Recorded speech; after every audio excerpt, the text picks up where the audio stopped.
What you mean you putting bullets in your strap? I put something, let it squeeze, pull it. This video of a kid winning a competition went viral. Why? Not because of his skill, but because after he won, he was standing over his competitor and he was gloating while the other kid was down, injured and crying. Here's the thing, it's not just about the kids competing, but it's actually a mirror of who we are in our society as leaders, as parents, as coaches, and how we're raising up these future generations. This true martial arts training and true martial arts is not about beating someone down.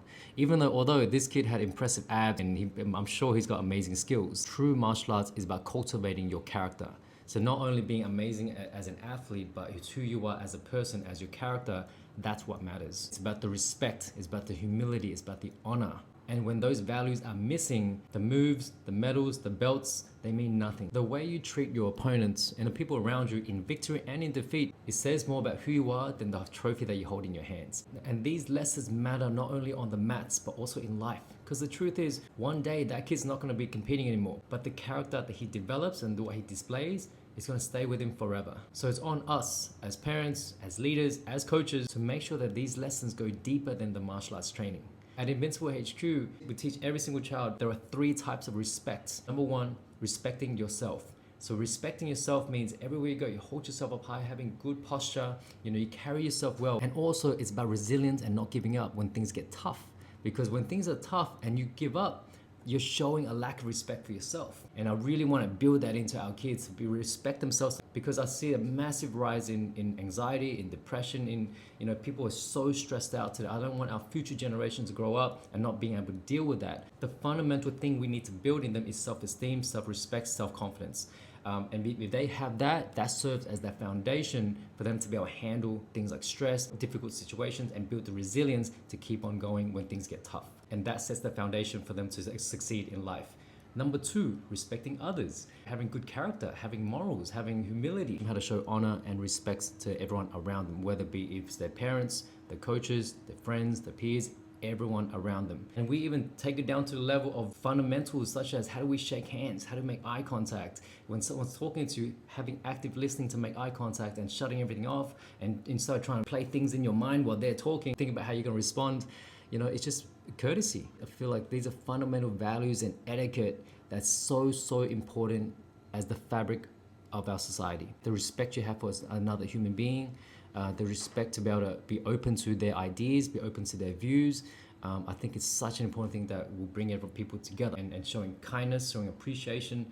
These are just fundamental values, but unfortunately, I feel like in today's society, we have to teach our kids. If you're truly comfortable with yourself and you respect yourself, you know exactly who you are, you're centered, you naturally have respect for others, you naturally have kindness for others, and that's something we're trying to build within our kids.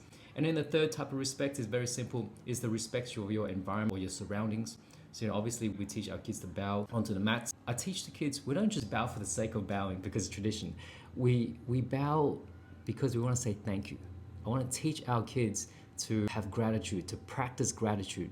What are we thanking for? We're thankful for the roof over our heads. We're thankful for the lesson we're about to learn. We're thankful for the coaches. And even a fundamental thing like the roof over our heads. I remember before we had Invincible HQ, oftentimes we had to teach out in the car park in the winter nights, because sometimes the place that we're renting out, we'd often get kicked out, and I had to take my students out to the car park across the street just to train. Every day that I walk into our Invincible HQ, I'm grateful because we have a roof over our heads, and something I think is so important that we teach our kids. Through my research over the last few years, there are 2 major energies or forces that shapes who we are and what we do and everything we do. And you look at someone who is achieving great things and they're doing with flow, peace, and they're doing with ease, versus someone who's struggling and striving and grinding. There's 2 very different forces and energies. One I call it powerful forces, and one I call it primal forces. And the power forces is with the high frequencies, and these frequencies are of the emotions of kindness, appreciation, peace, joy, love, and all the primal forces is more of anger, hatred, separation. And I really believe in teaching people, especially our kids, to really vibe on this level. And that's why I really want to teach them gratitude, teach them kindness, but at the same time, teach them courage and the ability to believe in themselves. Now, if you're a martial arts coach or a parent, I've actually written some templates that we use to teach our coaches to be able to teach our students these mentalities. We have 12 different mentalities.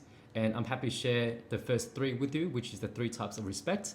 They're pre-written specific cues and exercises to teach the kids these important values. If you want to check them out, comment respect down below and I'll send it over to you. I'm on this mission where I want to give power back to the people, give power back to our kids. So when they get older, not only are they strong physically, but they're also strong mentally, and they're making the world a better place. So thank you for being on this journey with me, and I look forward to seeing you in the next video.